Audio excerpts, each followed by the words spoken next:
자, 오늘은 함께 말씀을 나누는데 설명 책임이라는 제목으로 같이 말씀을 나누려고 합니다. 설명 책임이라는 조금 단어가 낯설긴 하죠. 이번 한 주 동안 계속 나누는 이야기에 대한 반복이기도 하고 지난 금요일 날 했던 이야기에 대한 부연 설명 설교 아마 그 정도로 보시면 좋지 않을까 싶네요. 오늘 본문의 시작이 되는 8장 11절을 봐도 이렇게 돼 있어요. 바리새인들이 나와서 예수를 신란하여 그를 시험하여 하늘로부터 오는 표적을 구하거늘. 12절 예수께서 마음속으로 깊이 탄식하시며 이르시되 어찌하여 이 세대가 표적을 구하느냐 내가 진실로 너희에게 이르노니 이 세대의 표적을 주지 아니하리라 라고 이야기하십니다. 왜 깊이 탄식하셨을까가 오늘 이야기의 시작이고요. 그리고 14절 말씀 제자들이 떡 가져오기를 잊었음에 배에 떡 한 개밖에 그들에게 없었더라 라는 사건으로 시작되는 바리새인들과 헤롯의 누룩에 대한 이야기, 그 얘기를 오늘 중점적으로 같이 설명 책임이라는 제목으로 같이 말씀을 나누려고 합니다. 그리고 마지막에 8장 27절 28절에서 언급되고 있는 사도 베드로의 신앙 고백까지가 오늘 우리가 나누고자 하는 주제가 됩니다. 지난 금요일 새벽 설교를 하면서 제가 그 얘기를 드렸는데 TV 프로그램들이 요새 좋은 것들이 좀 생겼고 같이 생각할 만한 프로그램들이 생겼어요. 썰전이라는 프로그램을 종종 챙겨 보는데요. 물론 뭐 그것 외에 보는 프로그램들도 몇 개 있지만 이번에 나왔던 분이 안철수라는 이번에 대선 후보, 국민의당 뭐라고 그럴까요? 대표, 전 대표라고 말하는 게 정확하겠죠.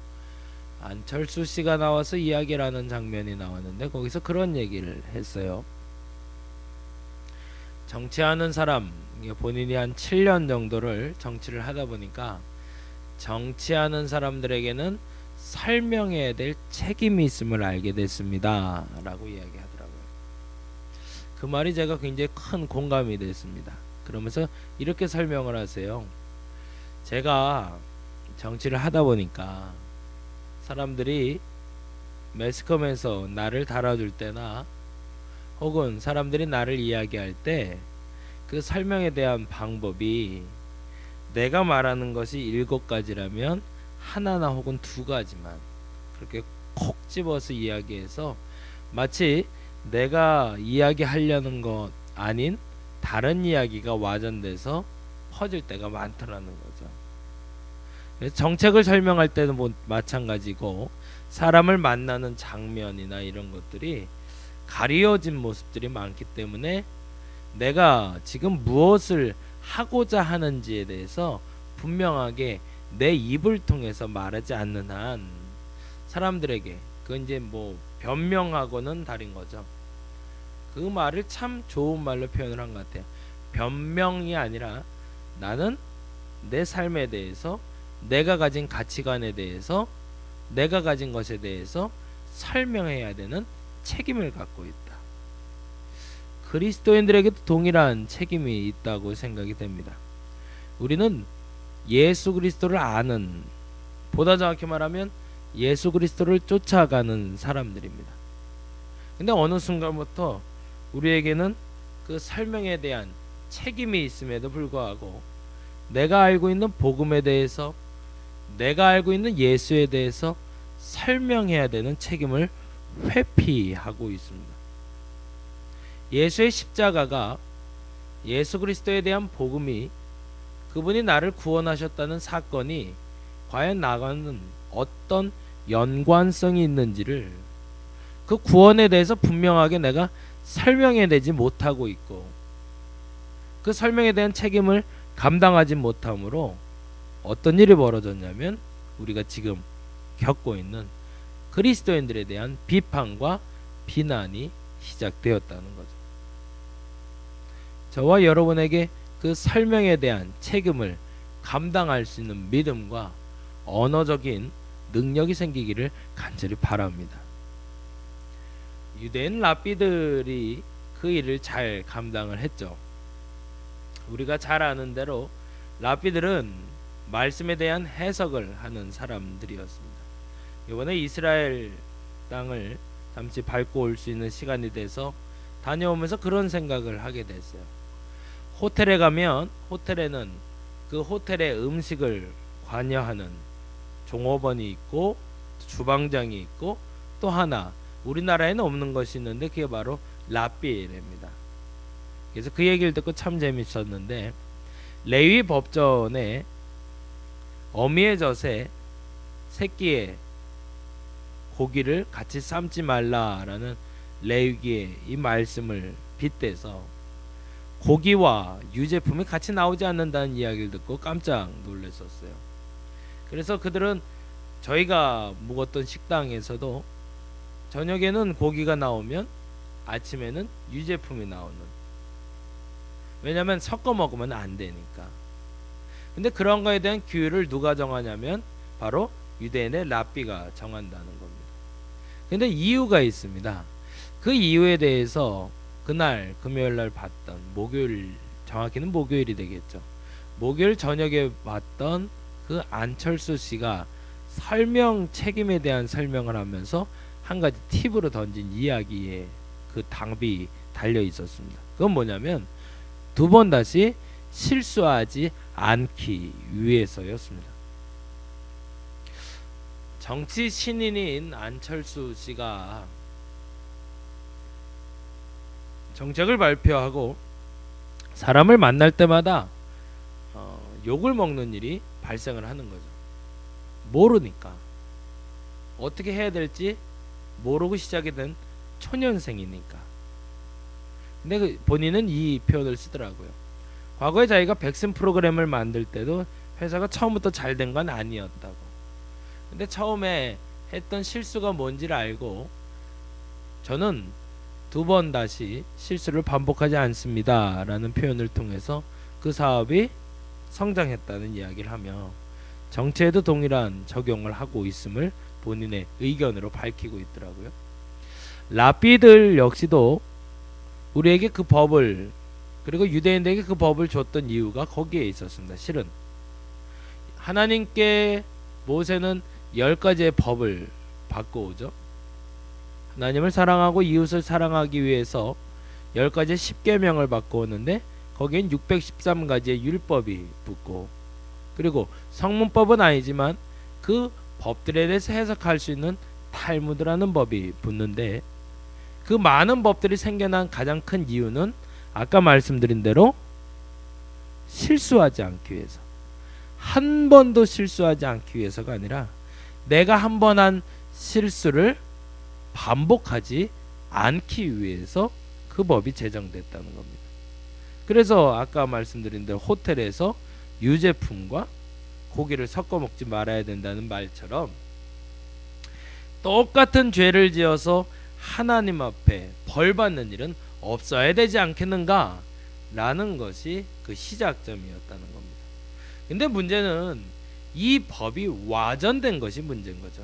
그게 오늘 읽었던 14절 15절인데, 제자들이 떡 가져오기를 잊었고 아차 깜빡했다라고 하는데 예수께서 그때에 15절에 이렇게 얘기하시는 거죠.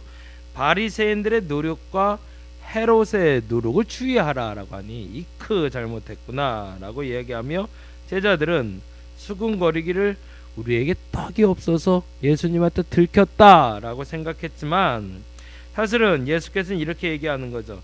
떡이 없으므로 수군거리지 마라. 눈이 있어도 보지 못하고 귀가 있어도 듣지 못하느냐, 기억하지 못하느냐라고 이야기하며 무슨 얘기를 해요? 바리새인들의 교훈에 집중하지 말고 하나님의 말씀에 집중해야 됨을 이야기하고 계시는 거죠. 이 부분을 우리가 다시 한번 점검해 볼 필요가 있습니다. 앞서 말씀드린 대로 우리는 우리가 겪고 있는 일들이 아니라 내가 믿고 있는 것에 대해서 설명해야 될 책임이 있는 사람들입니다. 당신 뭐 믿고 있어? 하나님을 어떻게 만난 거야? 하나님 믿기는 믿어? 예수는 어떤 분이야? 그 십자가 사건이 너와 무슨 상관이야? 라는 말을 들을 때 우리는 그 일에 대해서, 그리고 그 일이 내 삶에 어떻게 영향을 끼치고 있는지에 대해서 설명해야 될 책임이 있습니다. 왜요? 지금까지 우리가 욕먹어왔던 기독교인들의 잘못된 그 비난을 두 번 다시 들어서는 안 되기 때문입니다. 근데 더 중요한 게 하나 발견이 됐어요. 그건 뭐냐면, 역시 다시 돌아갑니다. 제가 그날이 굉장히 인상적이었던 것 같아요. 그 썰전의 프로그램의 두 번째 이야기가 이렇게 됩니다. 안철수 씨 얘기를 계속해서 죄송한데 그분이 이 얘기를 해요. 당신의 모토가 뭐냐는 거죠. 하고 싶은 일이 뭐냐. 낡은 정치 청산. 낡은 정치 청산을 위해서 뭐 해야 되냐. 새 정치가 시작돼야 된다. 그러면 새 정치가 시작되려면 무엇을 해야 되는가. 낡은 땅을 기경해야 되는 거죠. 근데 이게 문제라는 거죠. 그 실리콘밸리에서 사업을 하는 사람 이야기를 하시더라고요. 실리콘밸리에서 사업을 하다 보면 사람들이 흥하는 사업이 있고 망하는 사업이 있는데, 이 흥하던 사업도 어느 시점에는 매너리즘 때문인지 혹은 창업자의 실수 때문인지 자꾸 하얀 길로 갈 때가 있더라는 거예요. 그런데 그 공통된 특징이 하나 있는데, 그게 뭐냐면 회사를 창업한 사람이 본인이 했던 노하우 있잖아요. 이렇게 하면 사업이 성공할 거다라고 생각했던 그 노하우대로 계속 반복해서 진행을 하려다 보니까, 옛날에 그 잘못된 건 아니지만, 과거에 잘못된 것은 아니지만 과거의 것을 가지고 새로운 것을 자꾸 시작하려고 하다 보니 부딪히는 것이 생겨서 결국에는 사업이 더 흥하지 못하더라는 거죠. 그래서 그때쯤에는 전문 경영인을 등용하고 그 창업했던 사람을 내친다 합니다. 이게 마치 우리가 잘 아는 그 애플사에서 스티브 잡스라는 사람이 나가고 전문 경영이 섰던 것과 동일한 케이스겠죠. 근데 중요한 것은 그 다음 표현이었는데, 이 안철수 씨 표현이 참 멋있었어요. 창업자가 가졌던 능력만큼 탁월한 능력을 전문 경영인이 갖지는 못하지만, 그 전문 경영인은 그 회사를 회복시킬 수 있다. 이윤즉슨 그 전문 경영인이 가졌던 가치 철학, 그 기준에 감정적인 생각을 넣지 않기 때문이다 라고 표현을 하더라고요. 그건 무슨 말이냐면 거기에 정이 없는 거죠. 과거에 내가 가졌던 일에 대해서 굉장히 심각하게 이걸 버리면 안 될 만큼 아까운 게 있어야 되는데, 그 아까운 게 없는 거죠. 그러니 과거에 일했던 사람들을 과감히 내칠 수 있고, 과거에 일했던 프로그램을 과감히 버릴 수가 있는 거죠. 그러니 새로운 것을 시작하는데 두려움이 없고, 그래서 회사가 더 번성할 수 있다, 성장할 수 있다. 마치 정치도 낡은 정치를 청산한다는 것은 그와 같다라는 겁니다. 그래서 지금 전문 경영인이 들어서는 것처럼 낡은 것을 없애기 위해선 그 새로운 것에, 그러니까 과거의 것에 감정적으로 치우치지 아니하고 새로운 것을 이식할 수 있는 사람이 필요하다는 전제가 되겠죠. 근데 이 부분에서는 저는 약간 좀 반론을 제시하고 싶습니다. 틀린 얘기는 아니지만 우리가 지켜야 될 전통이라는 것을 지켜가다가 퇴보되고 사라진다 할지라도 그 전통을 지켜낼 것인가, 아니면 퇴보되는 것이 역행하는 것 같아서 그것이 사라지는 것을 막기 위해서 새로운 모습으로 거듭 태어날 것인가. 의 선택은 사실은 어떤 것이 옳다라고 감히 말할 수는 없다라는 거죠. 제가 뭐 정치의 보수주의자다, 진보주의자다라고 규정해서 저를 지금 설명하려는 것은 아니고 신앙의 문제를 얘기하려고 하는 겁니다. 신앙적인 것을 이야기할 때 한국 교회만의 독특한 특징, 보다 정확히 말하면 이 한국 사회의 독특한 특징은 창업자의 힘이 굉장히 크다는 겁니다. 교회를 창립하신 목사님, 교회를 창립한 사람들에 대한 가치, 그것이 굉장히 소중합니다. 근데 중요한 것은 교회가 성장하면서 20년, 30년이 지나서도 한결같이 그 기준, 예를 들자면 그 목사님이 오직 전도만 외쳤던 사람이고, 예를 들자면 어떤 목사님이 오로지 제자 훈련만 외쳤던 목사님인데 2대 목사님, 3대 목사님이 세워지면서 그 선대 목사님이 가졌던 캐치프레이즈, 그 중요하게 여겼던 그 가치 철학이 오히려 그 교회를 퇴보시킨다 생각해서 과감히 청산해버리고 새로운 것을 세운다는 것이 진짜 옳은 일인가 라는 거죠. 만일에 그렇게 해서 교회가 성장하고 사람도 많이 모이고 보다 더 많은 인정을 받을 수 있다는 어떤 가치 기준이 옳다라는 것이 결정이 된다면 그걸로 가는 게 맞습니다. 근데 반면에 저는 이쪽도 옹호하고 싶다는 얘기입니다. 그렇게 해서 사라진다 할지라도 그것이 바른 전통이라면 그렇게 사라지게 놔두는 것이 옳다라는 이야기를 하고 싶은 거예요. 이 부분은 제가 예전에 논문을 썼던 동광원이라는 한 수도 공동체에 대해서 연구할 때 깨달은 바가 있기 때문에 그렇습니다. 제가 논문을 쓸 때 같이 논문을 썼던 고등학교, 중학교 선생님을 하셨던 분이 계셔요. 그분이 신학을 하셨어요. 동광원이라는 단체가 지금은 어떻게 인정받는지 죄송하게도 제가 더 연구하고 고민하고 만나보지 못해 잘 모르겠지만 당대에는 여러가지 구설수에 올랐던 단체였습니다. 그러다 보니까 이분들에게 아쉬움이 있었어요. 왜? 내가 믿는 건 잘못된 게 아닌데 사람들이 내가 믿는 거에 대해서 여러가지 비난이 있으니까 뭘 하고 싶었던 거죠? 설명에 대한 책임을 느낀 거죠. 그래서 그 설명에 대한 책임으로 이들이 방법을 택한 것이 농사를 짓는 남자분 여자분들의 공동체인데 돈을 모아 우리 담임 목사님을 세우자, 보다 정확히 말하면 우리가 정식 교단에 가입하자라고 이야기한 겁니다. 실은 이 동광원이라는 수도원은 평신도 중심으로 모인 수도 공동체다 보니까 어느 교단에도 어느 목사님도 없는 공동체였거든요. 그러니까 여러 가지 구설수가 없을 수가 없는 거죠. 그래서 결심을 하고 똑똑한 그리고 영적인 지도자를 세우기 위해서 한 분을 요청을 했고 그분이 흔쾌히 받아들여 주셔서 공부도 하고 그래서 이제 석사학위 논문을 준비하고 계셨던 분이 계십니다. 저와 같이 논문을 이렇게 써내려가면서 제가 가는 길을 이렇게 도와주셨던 분인데 그분이 논문을 쓰고 이제 학위를 받고 안수만 받으면 그 교회 이제 담임 목사님이 되는 거예요. 동광원 교회의 담임 목사님. 그리고 2월에 논문을 심사를 마치고 제 논문도 탈고하고 가지고 서로 맞교환하기 위해서 그리고 인사도 드릴 겸 동광원을 찾았는데 그랬더니 그런 일이 벌어졌어요. 그 윤영윤이라는 선생님이셨는데 죄송합니다. 실명을 말씀드려서 티코라는 작은 차를 몰고 티코였나 모닝 같은 차였는데 몰고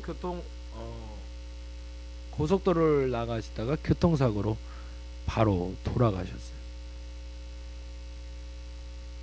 제가 논문을 드리러 갔을 때 이미 이제 돌아가시고 안 계신 상태였습니다.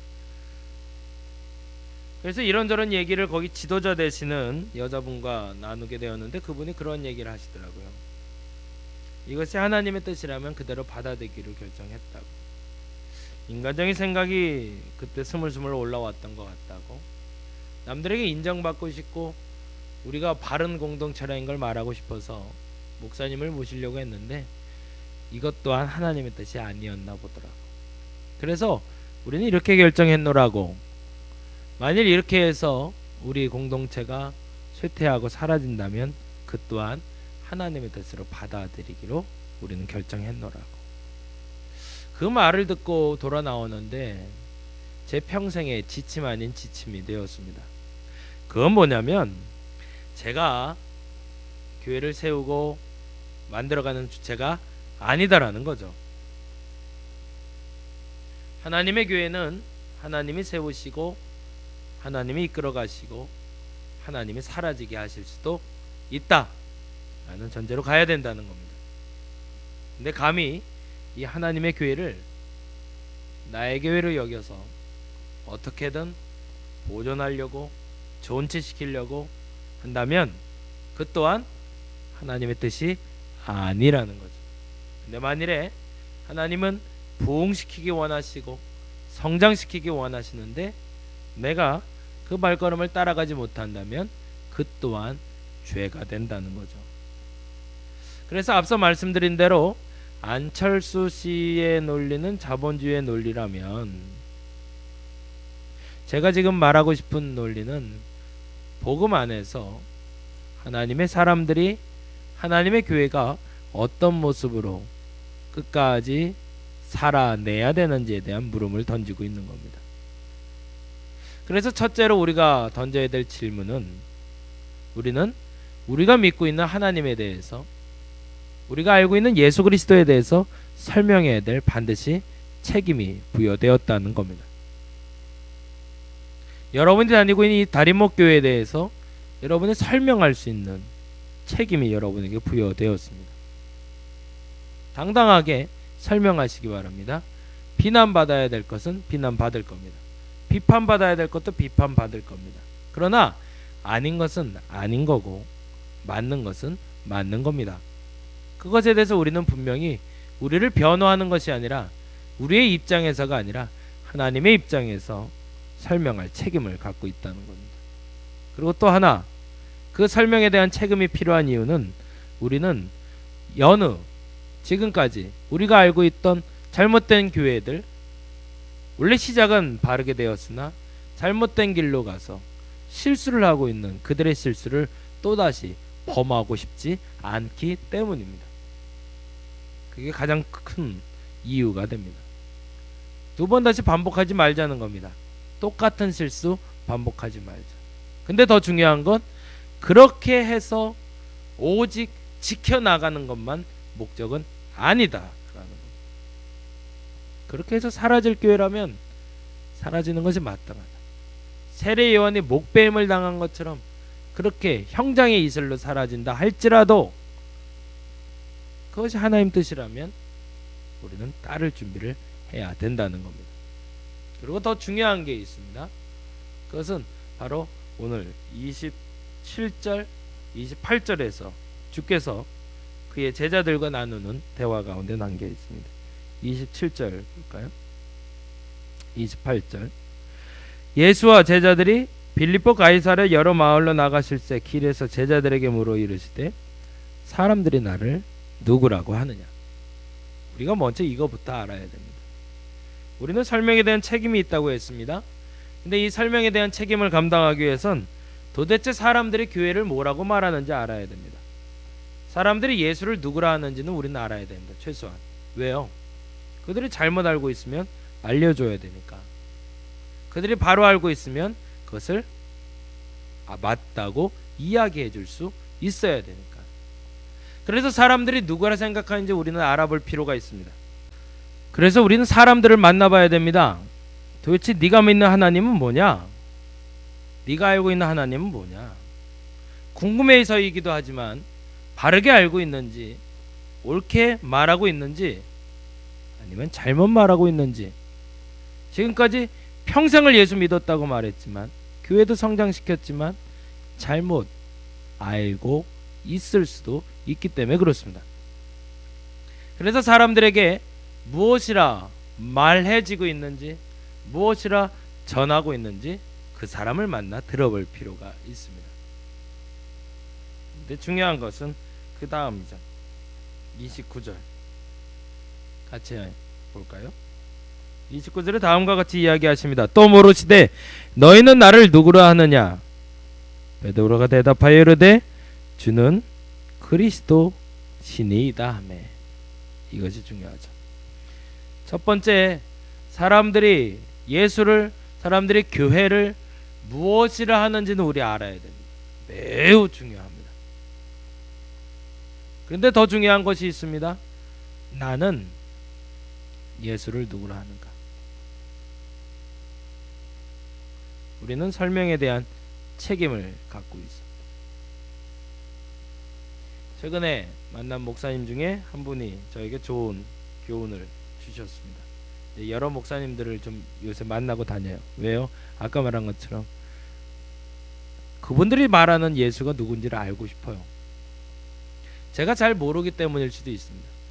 잘 모르는 게 정답입니다.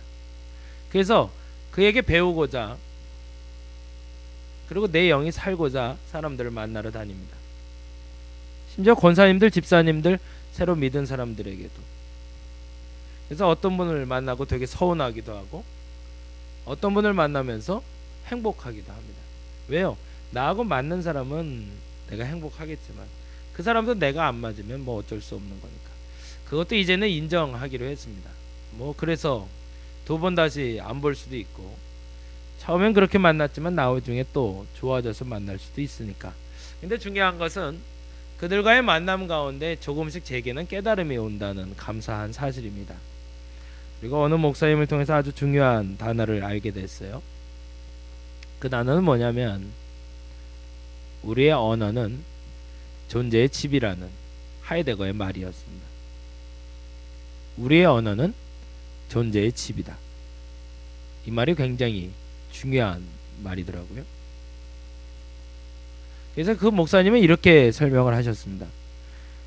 우리의 언어는 존재의 집인 것처럼 하나님의 말씀은 하나님의 존재를 의미하는 집이 된다는 겁니다. 곧 우리가 이 성경 말씀을 통해서 하나님을 만날 수 있는 통로가 열리게 된다는 거죠. 마찬가지로 우리의 신앙 고백은 우리가 하나님을 만날 수 있는 길이 됩니다. 여러분이 고백하는 하나님, 보다 정확히 말하자면 여러분의 입으로 직접 말할 수 있는 그 하나님, 여러분이 설명하고 있는, 책임질 수 있는 그 하나님, 그 하나님이 여러분을 이끌어 주실 겁니다. 지금까지 잘못 알아왔다면 바꿔야 됩니다. 본질이 잘못됐기 때문에. 그것은 마치 예수 그리스도가 살던 그 시대에 유대인 랍비들, 서기관과 바리새인과 사두개인들이 그들의 입술로는 말하나 행위가 감춰져 있는 잘못된 가르침처럼 또 다른 잘못을 우리가 범할 수 있기 때문에 그렇습니다. 그러나 중요한 것은 내가 알고 있는 것, 그 본질이 분명하다면 그것을 우리는 설명할 책임이 있습니다. 왜요? 앞서 말씀드린 대로 두 번 다시 똑같은 실수를 해서는 안 되기 때문입니다.